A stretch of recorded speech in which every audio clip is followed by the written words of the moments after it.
When setting up a build in Destiny, your gear stats matter a lot. In particular, the resilience stat. Choosing what to run for that greatly impacts your other stats. For example, if you were to run 0 resilience, you have the minimum amount of health and you die a lot easier. But then on the flip side, if you run 100 resilience, you can survive more, but you have way less stats to put among the rest, like discipline for more grenades. Because of this, it's important to find the best bang for your buck, specifically in PvP, and especially when it depends on what character you run.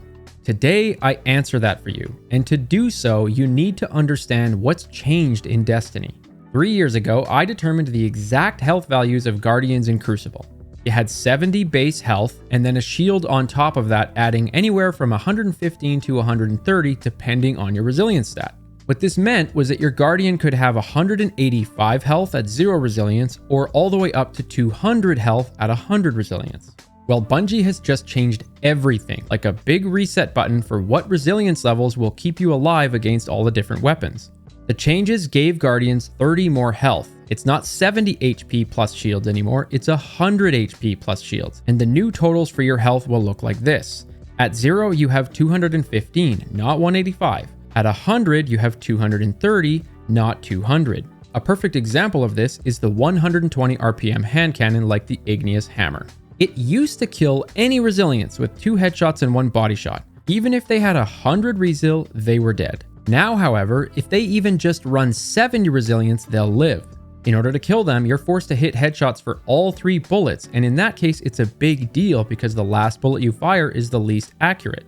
Now, with a major change like this, Bungie realized that they had to redo the entire damage profile for all 1,000 plus weapons in the game. They all deal new damages now, and you may have noticed that in the previous clip. If we go back, the Igneous Hammer used to deal 80 to the head, but the new one deals 89.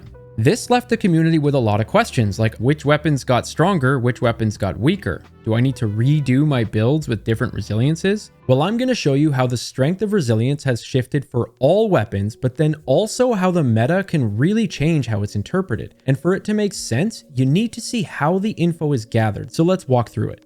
A long time ago, I would sit down in the private match and slowly pluck away at all these different scenarios. I'd sit there with my notepad and just go one by one. This was until a big math discovery involving 267 million combinations of weapon damages that we were able to determine exact health and exact weapon damage.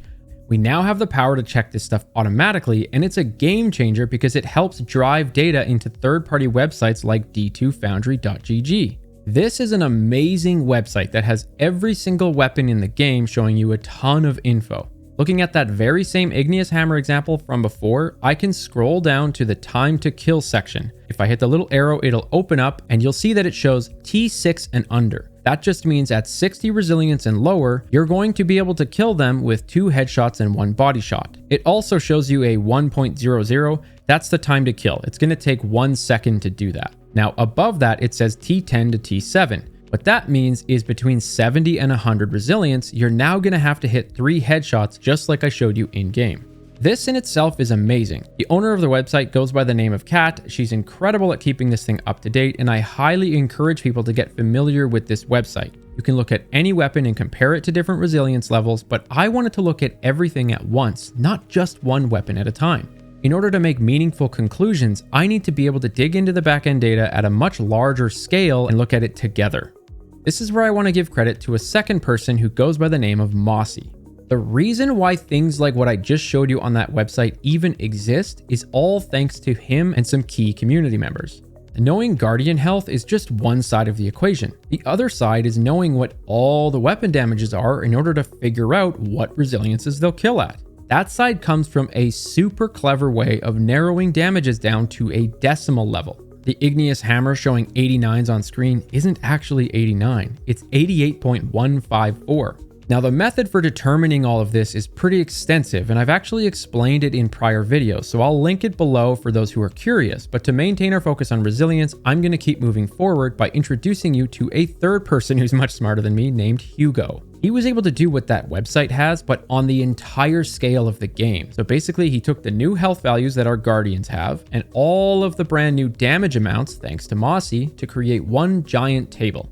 Now, the first impression is to be overwhelmed because it's just a big wall of text, okay? I don't expect you to start pausing the video and just reading this. I'm going to walk you through a good example of how to use this because I'm also giving you the link to it, but you don't have to either. I've already done all of the work to come up with my conclusions. I'm just telling you that this thing exists, which is what allowed those conclusions to happen. So if we use that same igneous hammer example again, let's zoom in on it from the sheet. It's an aggressive archetype hand cannon with 120 RPM for its rate of fire. It tells us the damage, like 47 to the body, and there's that 88.154 to the head. Then on the right-hand side of the table, we have the resilience levels. From 0 all the way to tier 6, it says 2H1B. That means 2 headshots, 1 body shot. Just like I showed you in the footage, that'll kill all of those resiliences. But then at tier 7 resilience, it's highlighted in blue and says 3H0 body. That's because you need those 3 headshots. We call this an accuracy breakpoint. If I were to add the time to kills here underneath, they're all at 1 second still, but at 7 resilience, it at least forces your opponent to be more accurate. And to be super clear here, I want to bring in another example. Rapid fire auto rifle. From 0 to 4 resilience, it kills with 9 headshots in 1 body. That's 10 bullets total. At 5 resilience, it's blue again, just like the igneous. It now needs all headshots. It's still 10 bullets, but 10 crits and no body. That'll kill 60 resilience, 70, all the way up to 90 even. But then at tier 10 or 100 resilience, it changes again, and this time it's orange. It says 9 headshots in 2 bodies, which is 11 bullets. This is what we call a TTK breakpoint. In other words, if I put the time to kills underneath again, it changes from 0.75 seconds to 0.83. Sometimes you force your opponent to be more accurate, but sometimes you literally force them to shoot extra bullets. I took all of this information and created one graph that I think is a lot easier to visualize. First, I'm going to show you what the old Sandbox looked like and then what it is today so that you can really see the comparison. But I wanted to mention that my videos often take hundreds of hours to make, and I've started a Patreon for those who would like to join. Whether it's to contribute at a base level or for extra perks at the higher levels, this makes the hours spent on every video possible. I ask that you take a look and consider joining. Here's the first graph showing you the strength of resilience in the old Sandbox, and on the bottom is resilience, 0 to 100.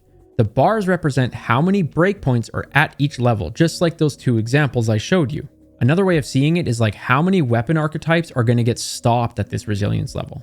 At 0, you just die to everything, so it's blank. But then if you just go up 1 level of resilience, you'll start to slow a few weapons down. They're no longer going to be able to kill like they did before.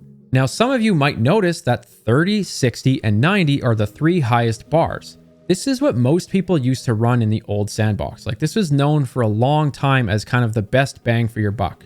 Instead of 30, 60, and 90 from before, it's now 40, 60, and 70. Don't screenshot this yet though, because I actually have much better information. I just wanted to show you what this looks like when you're viewing the whole game at once. What's more important though is that earlier I mentioned how the meta can really change what's optimal, and that's because this graph has 2 critical issues. Number 1 is removing the useless weapons. Like I said, that data had every archetype in the game, but wouldn't you agree that most Titans use SMGs? Or you've been seeing a lot more auto rifles lately? Wouldn't you agree that hand cannons are used a lot more than scout rifles? So surely we need to weight those things differently, right? And the second critical thing is that some of those breakpoints don't really matter that much. For example, if you force a 140 hand cannon to shoot a 4th bullet, the time to kill on it is going to go from a 0.87 seconds all the way up to 1.3 seconds. Like, that's a massive difference adding just 1 bullet. But then if I said the same thing about a 900 RPM SMG going from 11 bullets to 12, it's not very impactful. Like, sure, it's adding an extra bullet still, but you're barely changing that time to kill. The answer to these 2 questions comes from a very smart individual named Giraffe. He found a way to take all of that into account and button it up for me. For number 1, to deal with the popularity of weapons, he used Destiny Tracker. He can filter by trials, quick play, all of it at once. Like, it's extremely helpful, and it shows you how way more people are using Summoner compared to like Randy's throwing knife. He's able to import all of those weightings into the data like it's freaking space magic. Then for number 2, he was also able to take every single breakpoint and weight them relatively based on how impactful they are, like how forcing that hand cannon to do extra work is way more noticeable than a high rate of fire SMG. Lo and behold, the final table, and there's some really interesting things to it. The first 2 rows are just resilience and health, easy peasy.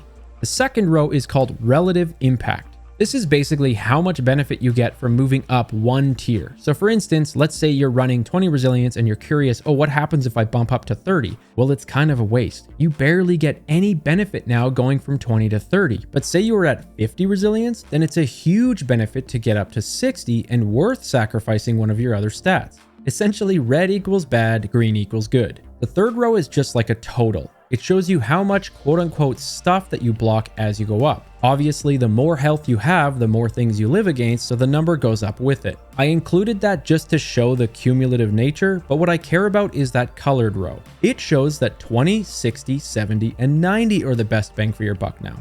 At this point, I now had two sources of info, right? There was the original process, which looked at every single weapon in the game, and that said 40, 60, and 70. This new method, which is more realistic, says 20, 60, 70, and 90. A great example of why 40 is so high in the first, but then so low in the other one is because it blocks a lot of weapons, but they're just not popular.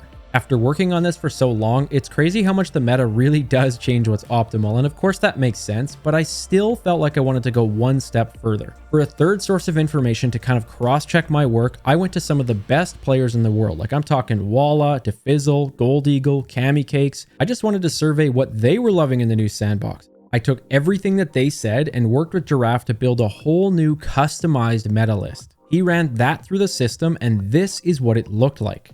20, 60, and 90 all look pretty decent and lines up with method 2, by the way, so I felt pretty good about that. But then 70 skyrocketed. It is by far the biggest bang for your buck when going against peak meta weapons in that customized list. So with all three sources lined up, you can kind of see which ones match and which ones don't, but combining that knowledge as well as my own playtime in the new Sandbox, I finally felt ready to make this video with the current suggestions. For people who main Hunter, I'd say go for 20 or 70.